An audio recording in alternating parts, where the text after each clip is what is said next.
ဒီနေ့မှာတော့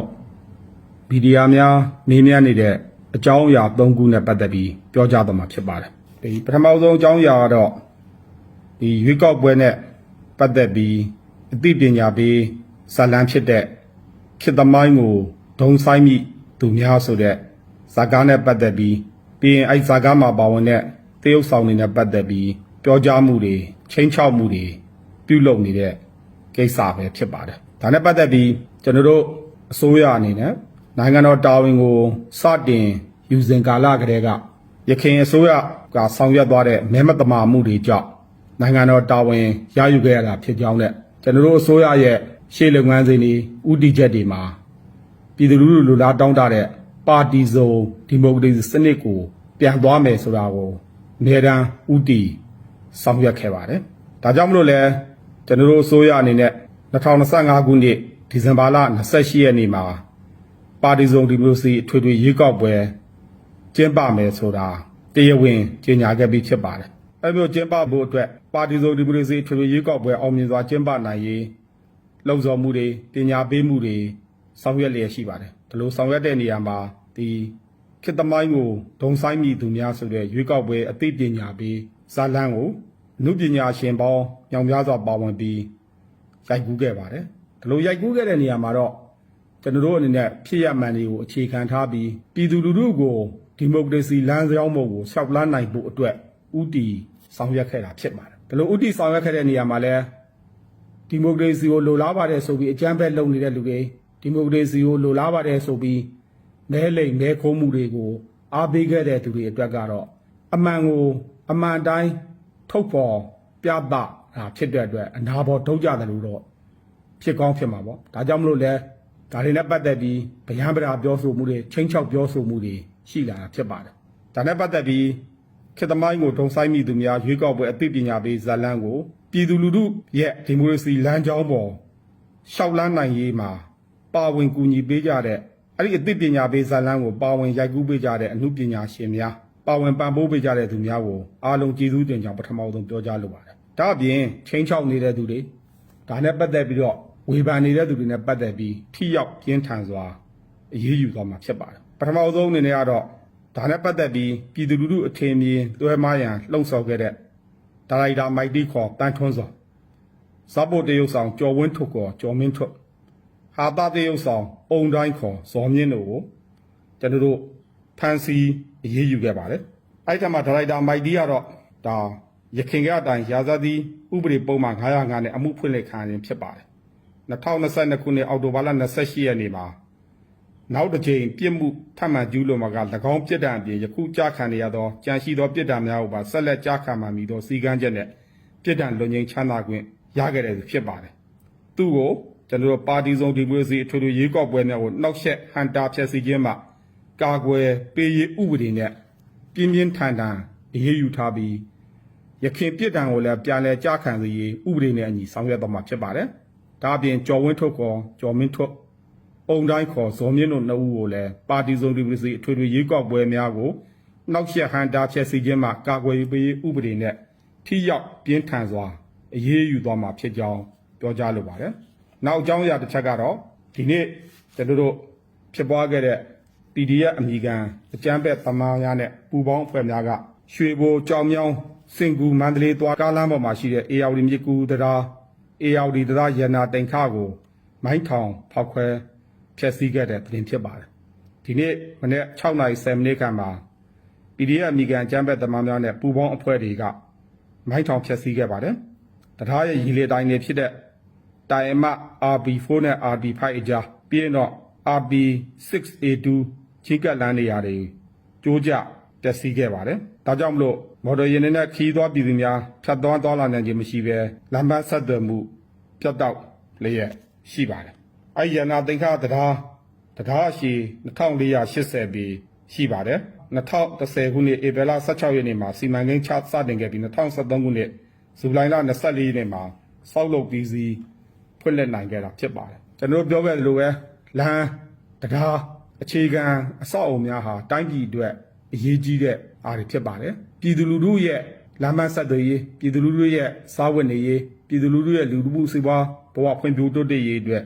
အရေးကြီးတဲ့အခြေခံအဆောက်အအုံတွေဖြစ်ပါတယ်ဒါတွေကိုပြည်သူလူထုရဲ့လူမှုစီးပွားဘဝတွေပျက်စီးအောင်အခွင့်အရေးတွေနစ်နာရှုံးအောင်လုပ်တာတွေကိုပြည်သူလူထုတရားလုံးအနေနဲ့လည်းဝိုင်းဝန်းစန့်ကျင်ပေးကြဖို့မြစ်တာရက်ခံပါတယ်တရားကိုပြန်လဲပြင်ဆင်ခြင်းလုပ်ငန်းတွေကိုလည်းအများဆုံးကျွန်တော်တို့ဆောင်ရွက်သွားမှာဖြစ်ပါတယ်နောက်အကြောင်းအရာတစ်ခုကတော့ကျွန်တော်တို့ဒါပြီးခဲ့တဲ့အာဆီယံအစည်းအဝေးမှာမြန်မာနိုင်ငံနဲ့ပတ်သက်ပြီး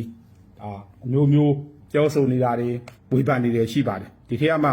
အာဆီယံဘုံသဘောတူညီချက်900နဲ့ပတ်သက်ပြီးမြန်မာနိုင်ငံအနေနဲ့လှုပ်ဆောင်ခဲ့ခြင်းမရှိတဲ့အတွက်မြန်မာနိုင်ငံကိုအာဆီယံအစည်းအဝေးမှာနိုင်ငံရေးအဆင့်ရှိတဲ့သူတွေကိုတက်ရောက်ခွင့်ရနေဒါဆက်လက်ပိတ်ပင်သွားမယ်ဆိုတဲ့သတင်းကိုအတိုက်ခံစန့်ကျင်ဘက်မီဒီယာများအနေနဲ့ထုတ်လွှင့်နေရများလဲတွေ့ရပါတယ်ဒါနဲ့ပတ်သက်ပြီးကျွန်တော်ပြောဆိုတာကတော့ဒီအာဆီယံဘုံသဘောတူညီချက်900နဲ့ပတ်သက်ပြီးတမိုင်းကြောင်းလေးပြန်ပြောချင်ပါတယ်ဒီ2021ခုနှစ်ဧပြီလအတွင်းမှာအင်ဒိုနီးရှားမှာပြုလုပ်ခဲ့တဲ့အာဆီယံထိပ်သီးအစည်းအဝေးကိုမြန်မာနိုင်ငံကနိုင်ငံအကြီးအကဲကိုဖိတ်ခေါ်ခဲ့ပါတယ်ဒီအစည်းအဝေးမှာကျွန်တော်တို့လည်းပါဝင်တက်ရောက်ခဲ့ပါတယ်ဒီအစည်းအဝေးမှာတော့နိုင်ငံတော်အကြီးအကဲဗိုလ်ချုပ်မှူးကြီးမင်းအောင်လှိုင်အနေနဲ့ဒါအဓိကအကြောင်းအရာ3ခုကိုတင်ပြခဲ့ပါတယ်အဲဒီအကြောင်းအရာတွေတော့နံပါတ်1တပ်မတော်အနေနဲ့ဖေဖော်ဝါရီလ1ရက်နေ့မှာဖွဲ့စည်းပုံအခြေခံဥပဒေနဲ့အညီနိုင်ငံတော်တာဝန်လွှဲပြောင်းရယူခဲ့တဲ့အခြေခံအကြောင်းရင်းတွေနံပါတ်2ကတော့စူပူဆန္ဒပြမှုများဖြစ်ပေါ်လာတဲ့အကြောင်းရင်းတွေစူပူဆန္ဒပြမှုအဆင့်တွေနံပါတ်3ကတော့နိုင်ငံတော်စီမံအုပ်ချုပ်ရေးကောင်စီရဲ့ဖွဲ့စည်းပုံရှေ့လုပ်ငန်းစဉ်တွေနဲ့ရည်မှန်းချက်တွေကိုပြောပြခဲ့ပါတယ်အဲ့မှာတက်ရောက်လာတဲ့အာဆီယံနိုင်ငံများကခေါင်းဆောင်များအားလုံးပါပါတယ်တေချာကျွန်တော်တို့ရှင်းလင်းပြခဲ့ပါတယ်မဲလိမ့်မဲခုံမှုတွေဖြစ်ပေါ်လာတဲ့အကြောင်းရင်းဒီမဲလိမ့်မဲခုံမှုတွေကြောင့်တပ်မတော်အနေနဲ့ဖြည့်ရှင်းပေးဖို့တောင်းဆိုခဲ့တဲ့အစဉ်စဉ်တွေဥပဒေနီလန်ကြောင်းအရတောင်းဆိုခဲ့တဲ့အကြောင်းအရာတွေနဲ့ပတ်သက်ပြီးအကျယ်တဝင့်ဒါပြောပြခဲ့ပါတယ်ဒါလို့ပြောပြပြီးတဲ့အခါမှာဒီနိုင်ငံခေါင်းဆောင်အသီးသီးရလည်းအကြံပြုချက်တွေဆွေးနွေးခဲ့ပါတယ်အဲ့ဒီအကြံပြုချက်တွေဆွေးနွေးခဲ့ပြီးမှဗိုလ်ချုပ်မှူးကြီးမင်းအောင်လှိုင်အနေနဲ့ဒီနိုင်ငံခေါင်းဆောင်တွေအားလုံးရှိမှာပဲအချက်3ချက်ပြောခဲ့ပါတယ်နံပါတ်1ချက်ကတော့ကျွန်တော်တို့မြန်မာနိုင်ငံအပေါ်ကိုဒီအစည်းအဝေးကနေပေးလာတဲ့အကြံပြုချက်တွေနဲ့ပတ်သက်ပြီးအပြုသဘောဆောင်ပါတယ်ကောင်းမွန်တဲ့အချက်တွေပါတဲ့အတွက်ဒီအချက်တွေကိုပြည်တွင်းမှာလက်တလောဖြစ်ပွားနေတဲ့အခြေအနေများနဲ့ဆက်စပ်ပြီးအလေးပေးထည့်သွင်းစဉ်းစားသွားမှာဖြစ်တယ်နံပါတ်2အချက်အနေနဲ့လက်ရှိမှာတော့ကျွန်တော်တို့နိုင်ငံအနေနဲ့နိုင်ငံတည်ငြိမ်အေးချမ်းမှုရရှိရေးကိုဦးစားပေးဆောင်ရွက်နေရတဲ့အတွက်ပြည်တွင်းတည်ငြိမ်မှုအပေါ်မူတည်ပြီးအာဆီယံကအဆိုပြုထားတဲ့မြန်မာနိုင်ငံကိုလာရောက်တဲ့ခီးစဉ်ကိုစဉ်းစားသွားမယ့်အကြောင်းနဲ့နံပါတ်3ချက်ကတော့ကျွန်တော်တို့အစိုးရအနေနဲ့ရှေ့လုပ်ငန်းစဉ်900ကိုအကောင့်ထဲပေါ်ပါမှာအာဆီယံကအပြုသဘောပါဝင်ကူညီပံ့ပိုးပေးလို့နဲ့ဆက်လင်းပြီးအာဆီယံချာတာအာဆီယံဝေးအာဆီယံစပရစ်များအပေါ်အခြေခံမယ်ဆိုရင်နိုင်ငံကောင်းကျိုးအတွက်စဉ်းစားပေးမှဖြစ်ကြောင်းအလေးထားပြောကြားခဲ့ပြီးဖြစ်ပါတယ်ဒီနေ့မှာထပ်ပြီးပြောကြားလိုတော့အာဆီယံထိပ်သီးအစည်းအဝေးကနေပြီးမြန်မာအရေးနဲ့ပတ်သက်ပြီးထုတ်ပြန်ချက်တွေအဲ့ဒီအစည်းအဝေးမှာဘုံသဘောတူညီချက်900ဆိုတာအာဆီယံထိပ်သီးအစည်းအဝေးတွေကနေပြီးအတည်ပြုထုတ်ပြန်ခဲ့တာမဟုတ်ပါဘူးအစည်းအဝေးပြီးမှထွက်ပေါ်လာတဲ့ထုတ်ပြန်ချက်ပဲဖြစ်ပါတယ်ကျွန်တော်တို့အနေနဲ့မြန်မာနိုင်ငံရဲ့အမျိုးသားကြိုးစည်းပွားနဲ့အချုပ်အခြာအာဏာကိုမထိခိုက်စေပဲစ조사ပူပေါင်းဆောင်ရွက်ခဲ့တယ်ဆိုတာကိုဥစွာပြောကြားလိုပါတယ်ဒီဘုံသဘောတူညီချက်နဲ့ပတ်သက်ပြီးအကြမ်းဖက်မှုများအများဆုံးရပ်တန့်ဖို့ဒါနဲ့ပတ်သက်ပြီးလဲမြန်မာနိုင်ငံမှာအကြမ်းဖက်မှုတွေလုပ်နေတာ NUG PDF အမိခံအကြမ်းဖက်တောင်းကျမ်းသူတွေရဲ့အကြမ်းဖက်လုပ်ရက်တွေနဲ့ပတ်သက်ပြီးပြောကြားလိုပါတယ်2021ခုနှစ်ဖေဖော်ဝါရီလ1ရက်နေ့ကနေယခုနှစ်အောက်တိုဘာလ25ရက်နေ့အတွင်းမှာရဟန်းတန်ခါတီလရှင်နိုင်ငံဝန်ထမ်းများအပါအဝင်အပြစ်မဲ့ပြည်သူ8149ဦးကိုမတရားဖမ်းဆီးတပ်ဖြတ်ခဲ့တဲ့အပြင်မိုင်းခွဲတိုက်ခိုက်မှုအကြိမ်1000ကျော်လောက်နဲ့မီးရှို့ဖျက်ဆီးခြင်း1300ကျော်လောက်ဆောင်ရွက်ခဲ့တာကိုတွေ့ရပါတယ်။ဒါနဲ့ပတ်သက်ပြီးအကြံဖက်လောက်ရတွေနဲ့ပတ်သက်ပြီးတပ်မတော်အနေနဲ့နိုင်ငံတော်လုံခြုံရေးတာဝန်ကိုပူးတက်တာဝန်ထမ်းဆောင်နေတဲ့မြန်မာနိုင်ငံရဲတပ်ဖွဲ့ပြည်သူစစ်တပ်ဖွဲ့ဝင်များနဲ့အကောင်းဆုံးစ조사ကာကွယ်ပေးလျက်ရှိပါတယ်။ဒုတိယချက်ငြိမ်းချမ်းစွာအဖြေရှာမှု နဲ့ပတ်သက်ပြီးကျွန်တော်တို့အနေနဲ့2022ခုနှစ်ကကိုငင်းကြိုင်းရေးနှစ်ဖြစ်သတ်မှတ်ပြီးလက်နက်ကင်အဖွဲ့အစည်းတွေနဲ့တွေ့ဆုံဆွေးနွေးဖို့ဖိတ်ခေါ်ခဲ့ပါတယ်။ NCA လက်မှတ်ရေးထိုးထားတဲ့အဖွဲ့9ဖွဲ့လက်မှတ်မထိုးထားတဲ့အဖွဲ့3ဖွဲ့စုပေါင်းတိုင်းသားလက်နက်ကင်အဖွဲ့10ဖွဲ့အပါအဝင်နိုင်ငံရေးပါတီတွေနဲ့အကြိမ်ကြိမ်တွေ့ဆုံခဲ့ပါတယ်။ဒါပြင်အခြေခံဥပဒေ2008ခုနှစ်ကိုပြင်ဆင်နိုင်ရေးအတွက်အချက်43ချက်ကိုသဘောတူညီဆောင်ရွက်ခဲ့ပါတယ်။မကြာသေးမီအချိန်ကပဲကျွန်တော်တို့ NCA နှစ်ပတ်လည်နေ့ကိုဆောင်ရွက်ခဲ့ပြီးဆက်လက်ဆွေးနွေးမှုများဆောင်ရွက်လျက်ရှိကြောင်းပြောလိုပါတယ်။ဘုံသဘောတူညီချက်တတိယအချက်ဖြစ်တဲ့အာဆီယံဥက္ကဋ္ဌရဲ့အထူးကိုယ်စားလှယ်က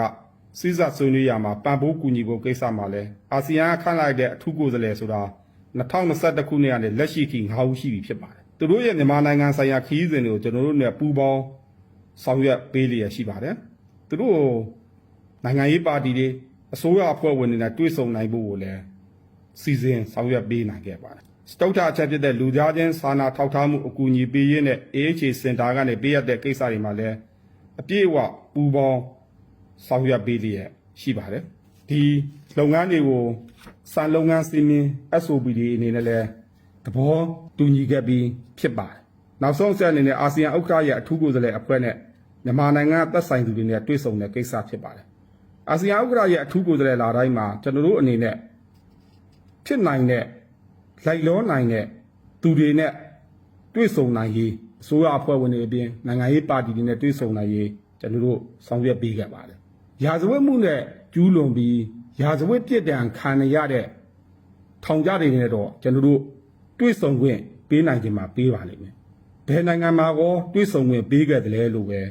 ဒါမိကွန်းထုတ်ချင်ပါတယ်။အာဆီယံအဖွဲ့ဝင်နိုင်ငံများအားလုံးရဲ့လွတ်လပ်မှုအချုပ်အခြာအာဏာပိုင်ဆိုင်မှုဓာတ်လူရည်တူစစ်မှုနယ်မြေတည်တံ့ခိုင်မြဲမှုနဲ့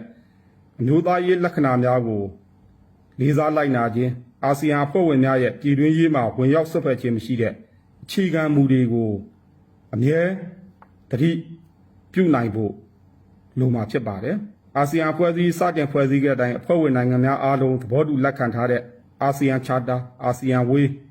အာဆီယံစပစ်များအပေါ်မှာအခြေခံလိုက်နာဆောင်ရွက်ကြမယ်ဆိုရင်ကျွန်တော်တို့အာဆီယံအဖွဲ့ဝင်နိုင်ငံများအတွက်ပုံမူစည်းလုံးအကျိုးဖြစ်ထွန်းစေမှာဖြစ်ကြောင်းပြောကြားလိုပါတယ်အားလုံးကိုကျေးဇူးတင်ပါတယ်